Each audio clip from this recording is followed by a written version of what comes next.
Welcome to Inspired Nonprofit Leadership, where you'll hear insights and useful strategies, as well as lessons learned from other nonprofit leaders and valuable tips from a variety of experts. Here to help you with the challenges and opportunities you face day after day is your host and nonprofit leadership expert, Sarah Olivieri.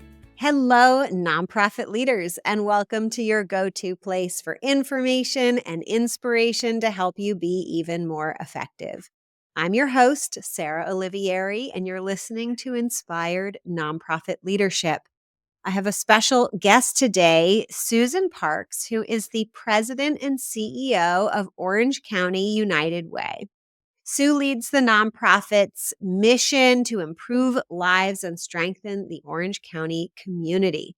She has a long history with the organization, which we'll get into in just a moment, and has been involved with the previous 10-year strategic planning and is embarking on the next strategic plan for the organization, which is partly what we're going to be talking about today.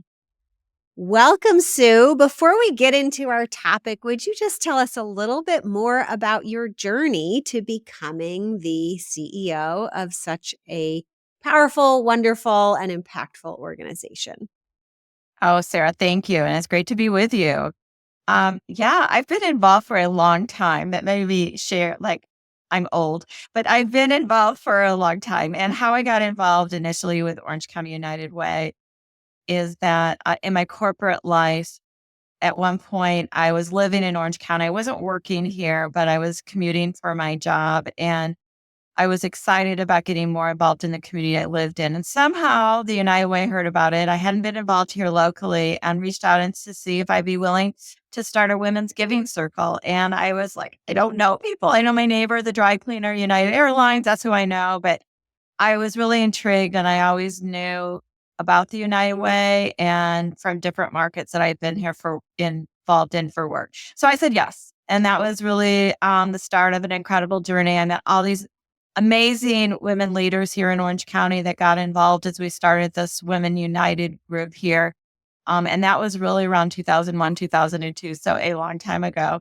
And at the end of the day, I got so involved and brought in a lot of new people helping the community. I joined the board. And then when the CEO was about to retire, I thought, I love this organization and pursued being the CEO. And here I am 7.5 years later. So I've really been involved as a donor. I'm still a donor, as a board leader, and now as the CEO. I love it. So I love that your experience has in some ways bookended, not that you're at the end of your journey, with strategic planning. So I'd love you to share a little bit about what was your strategic planning process like 10 years ago? What kind of 10 years ago, what kind of goals did you set? And how has that looked like? What does it look like at the end of that period?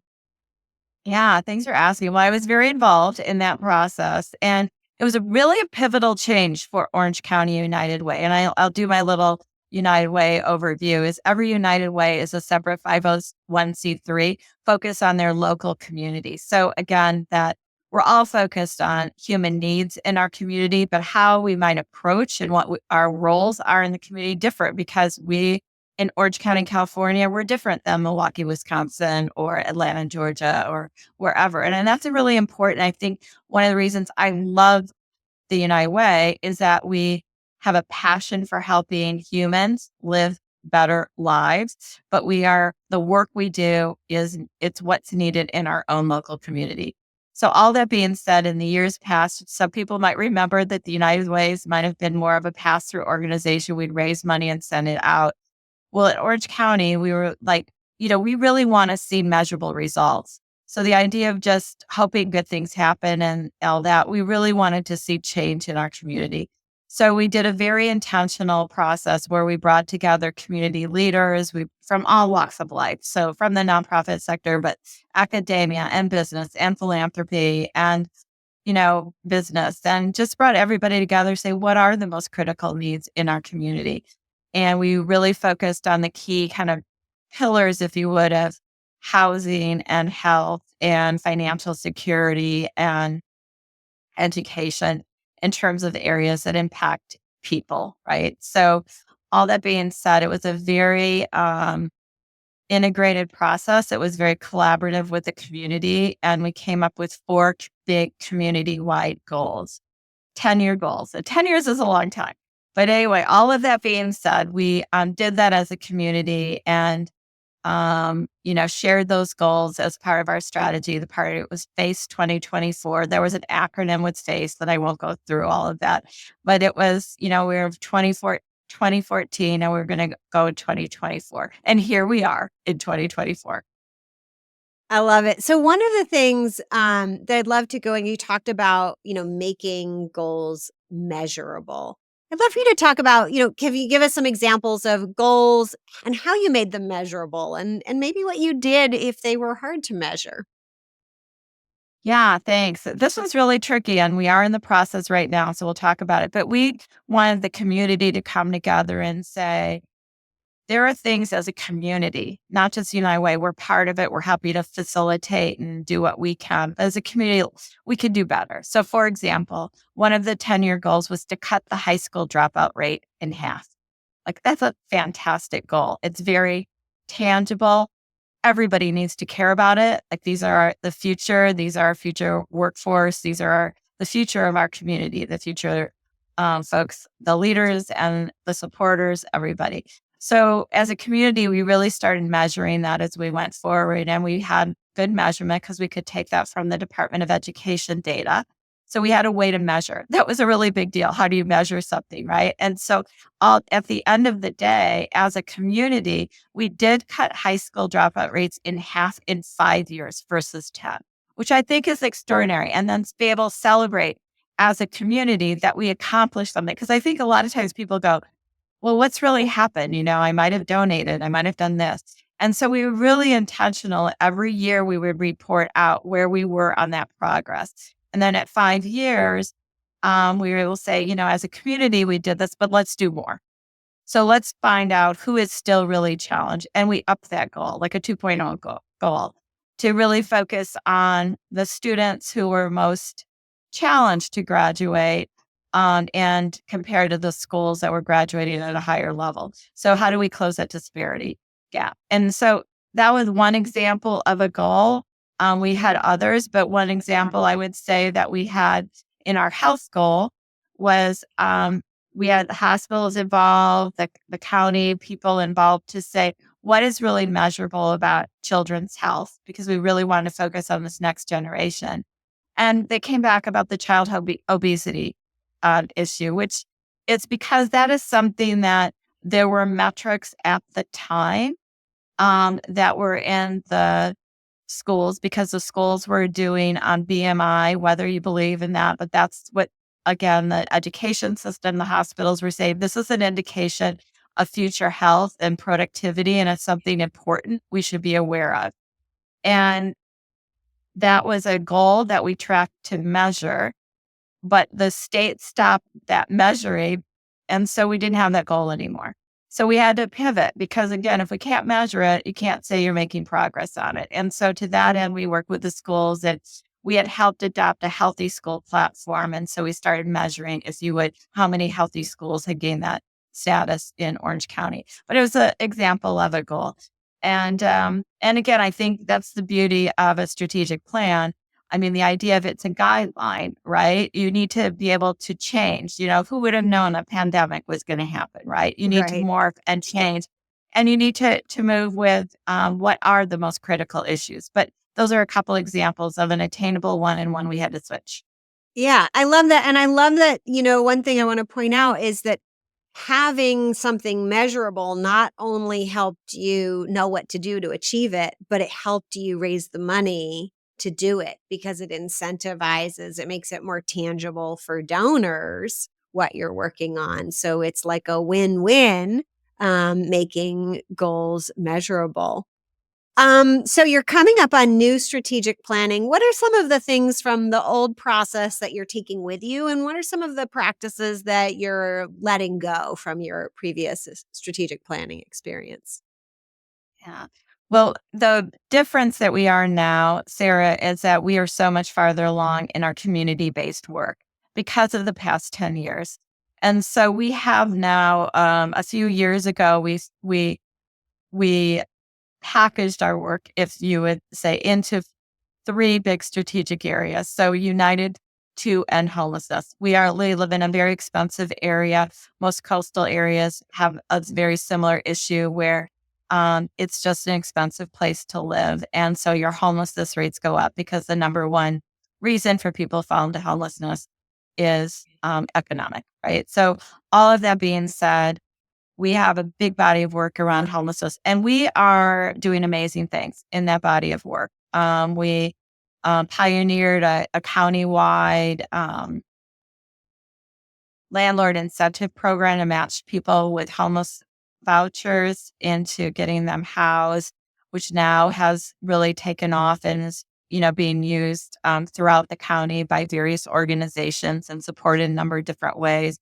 We have a whatever it takes fund.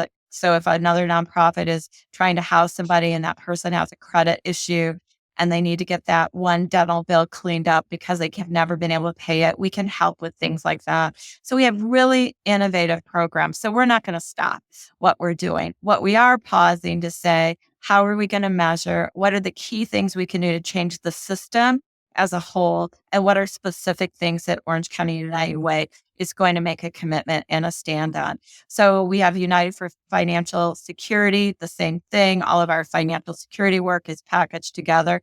But how do we not just keep people secure, but how do we help people who have maybe struggled to create wealth, right? And wealth a lot of times here comes with property ownership and things. How do we make it easier for people to build that, build to the point where they actually can have real estate, something that they can call home, and build that generational wealth that so many have been fortunate to gain. So they're big bodies of work, still focus on the same big topics, but they're taking it to the next level. We did the same thing on our Unite for Student Success. And we've learned a lot about the students, like we're graduating, but we really need help with soft skills. Things that the schools maybe really aren't preparing them as well for, because there's so many different challenges, especially in this electronic age where a lot of folks are used to having conversations and learn some of the business etiquette, if you would. Yeah. How do we help students? Also recognizing not every student is for college is for them, and they might be the best plumber and they're going to own their own plumbing company someday and do better than any of us, right? Type of thing, that there are different career paths, and to be helping that student really understand what works best for them. So big body of work on that. And then we did bring in 211, the social services hotline, which is a whole other focus area. But the difference is these initiatives and 211 are already in place. We're just upping the goals for all of them.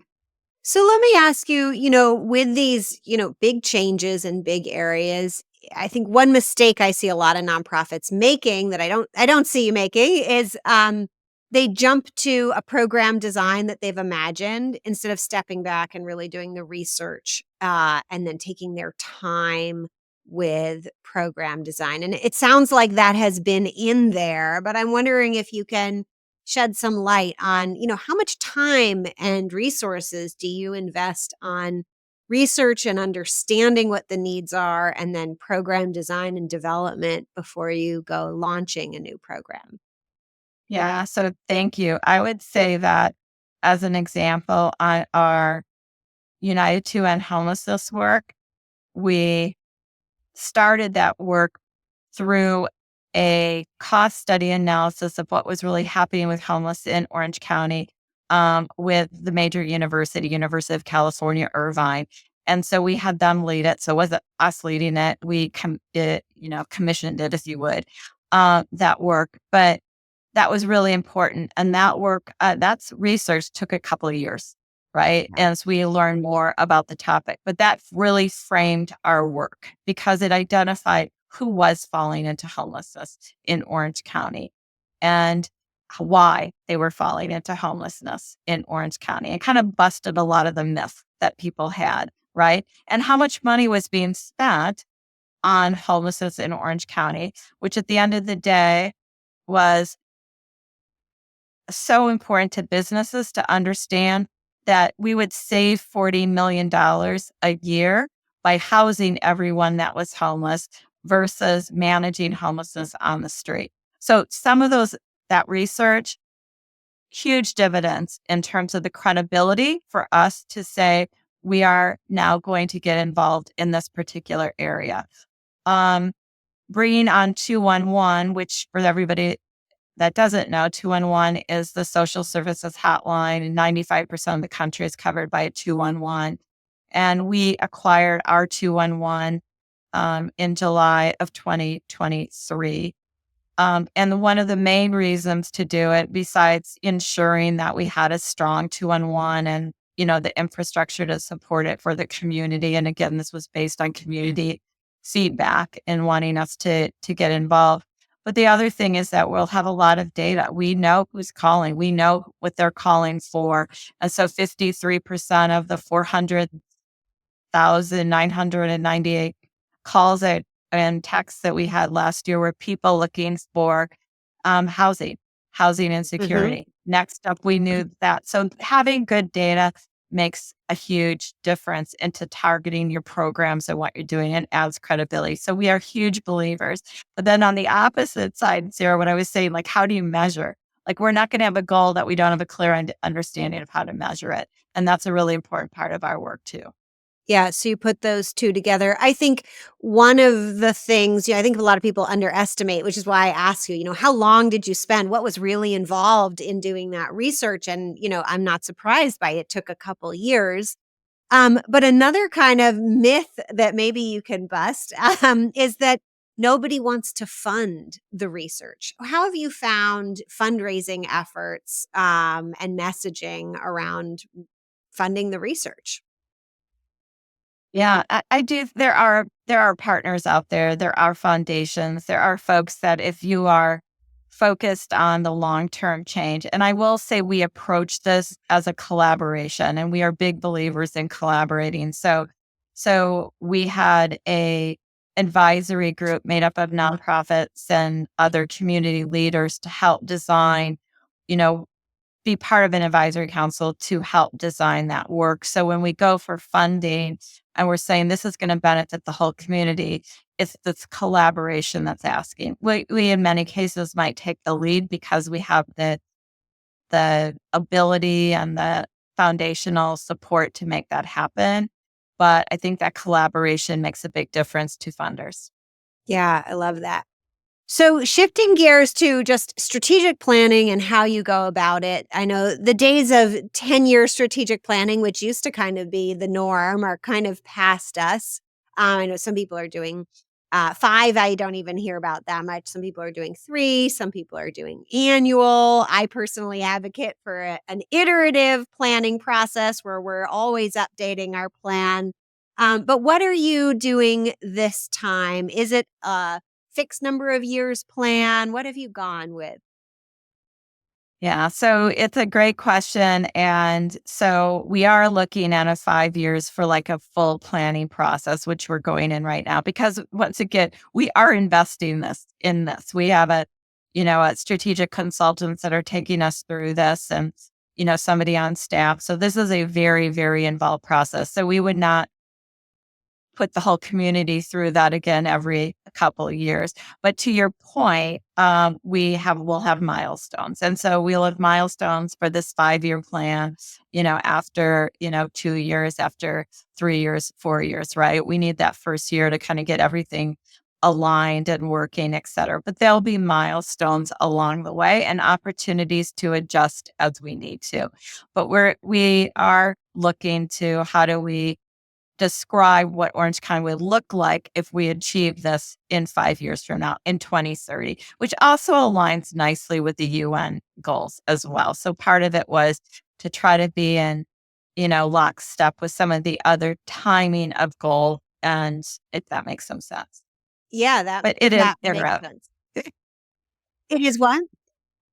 I said it is iterative, and meaning like we're always going to be looking at and changing and all that. And what I want, Sarah, and I know you know this too, is this isn't a checklist. Like we have the book, it's our plan, it's going to go on a shelf, but check it off. We did this, right? So I'm also trying to make sure it's in clear English as possible, that it's not like overly down to every single detail, because that's not the way it works, right? It's a framework, it's a guideline, um, clear goals, measurable outcomes, etc. But um, the world changes and we need to be able to flex with it. So being nimble is part of our plan. I love it. I love it. Being nimble is part of the plan. And I think that should be for everybody. One of the things that I've seen as I've kind of researched strategic planning models is there's kind of a group of people who think that strategic planning shouldn't include pieces about your own capacity building. And I'm in the other camp, which is that strategic planning should absolutely include pieces about your own capacity building. How nimble are we going to be? Do we need to increase staff? Do we need to expand our overall infrastructure? How are we going to do that? What are those milestones? How have you tackled those things in your leadership and through strategic planning? Yeah, so I would say our 2014 plan that we launched on Phase 2024 was primarily focused on the impact work that we do out in the community. And that's great, but we also are a business, right? We are a nonprofit, but we are still an organization that needs to have fundraising, that needs to have a finance department, that needs to have operations and, people, et cetera. So all of those areas, those functional areas of our organization will each have their planning, is going through their own planning process of how do they support the overall impact work we want to do out in the community. So we're being very intentional on making sure this is a robust, full organization plan. And we might not be able to say, okay, we're going to need 5 more people here, 3 more people here, but in our ability to fund what we need to do for the next 5 years, plus, build some of the things that we need to do for the future.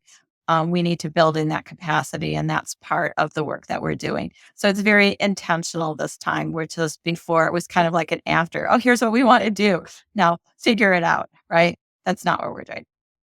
Yeah. So let's go there for just a moment before we run out of time.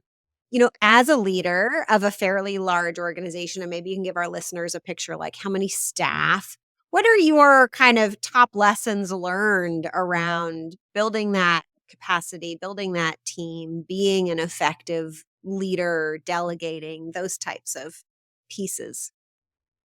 Yeah, well, I think building a strong team is essential, right? So I am fortunate that I have a strong leadership team, but we also have amazing people who work here at Orange County United Way. So I am very fortunate in that area. And I think because our impact areas are so real to everybody, and we've intentionally brought in experts in these different areas, they are so wonderful, not only telling the stories of need internally, but externally too. And I think that energizes the whole organization. So I we can always work at being more better integrated and better communicators, right? Those are all just part of life, right?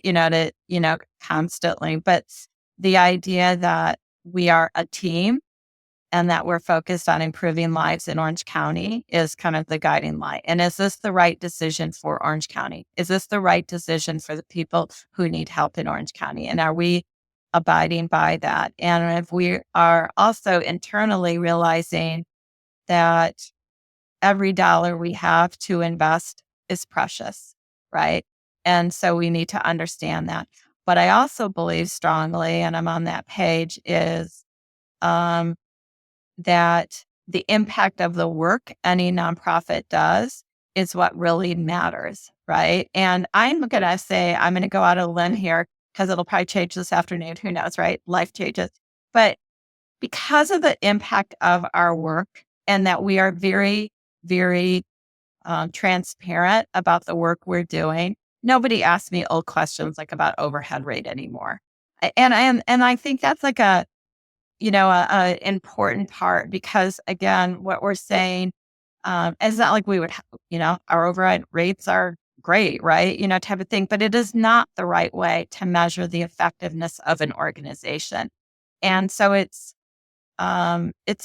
been part of that journey, I think, about helping people really understand what an organization is that can make impact and community change, how to value that in maybe a different way than historically as you thought about a nonprofit. Yeah, I'm so glad you brought that up because it is, fortunately, it's a conversation that has been had a lot already, but still not enough. The overhead myth, because and you said it right in your comment about building a team, investing in experts. Not only helps you make a bigger impact, but it helps you do the fundraising to achieve that impact. And I love that, that you shared that you don't have that conversation really anymore. And I see that when you start making more, when you invest in infrastructure, I like to call it infrastructure, or I like to call it operations instead of anything but overhead, because overhead sounds like it's beyond what you need, but it's critical, right? So make it label it something that sounds like you don't want to get rid of, like infrastructure or operations. But when you invest in those things, you get more impact. And when you have more impact and you're better at talking about it, everybody gets excited and they stop worrying about things. I don't want to say that don't matter, because what I see when I look at nonprofit structurally, I'm usually like, you've got too little overhead, right? That's you're not going to make an impact because you've got too little overhead. That's what it's almost like the opposite that we should be looking at. So I love that you went there. Any final words of advice or tips for other nonprofit leaders who are listening, kind of top lessons learned from your experiences as a leader, doing strategic planning? What would you have people take away? Yeah, I would just say be good communicators, be transparent, making sure people understand the story, how their dollars are being invested. And, you know, I'm also saying make sure that your work is really relevant in terms of that. And like for anybody, let me say it another way.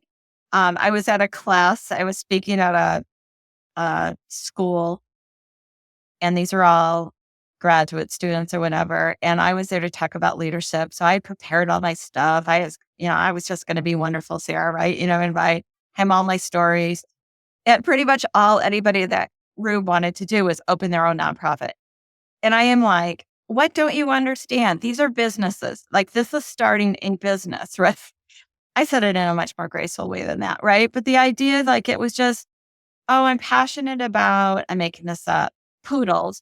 And, I'm going to start this nonprofit about, and then you're like, well, does that exist already? Right? What's the market research that you're going to do? You're starting a business, right? And because at the end of the day, um, you're going to need an infrastructure. You're going to need a finance department. You're going to need fundraising. You're going to need operations, right? You're going to have to report out everything you're doing, right? And all of those things, so I appreciate your passion, but could that be a program of another bigger nonprofit that's focused on animals, right? Could that be a special program that you could help get underway and solve that for them?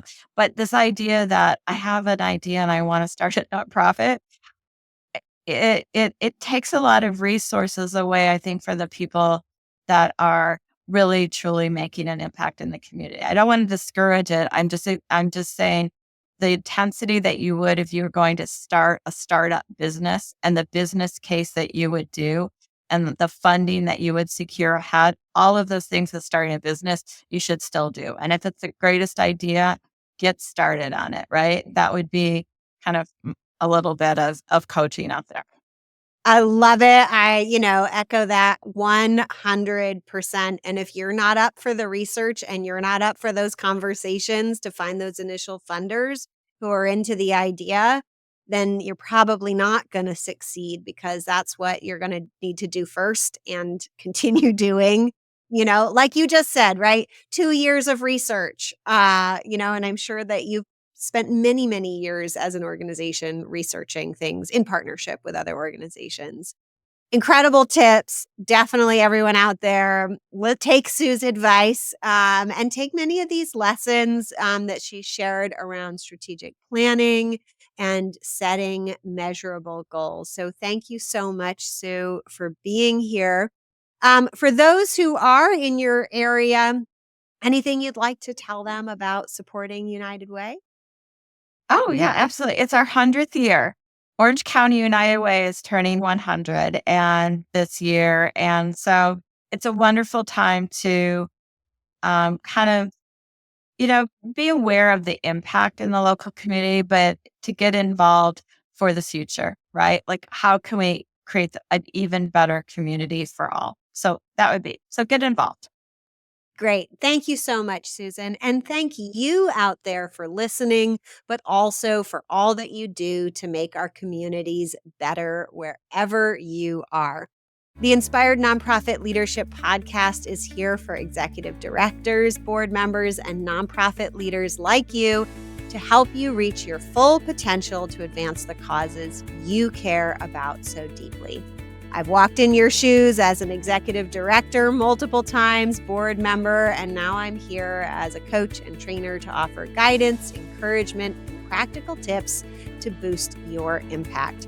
If you'd like even more insights, please take a moment to sign up for the Inspired Nonprofit Leadership newsletter, where you'll get bite-sized, actionable tips.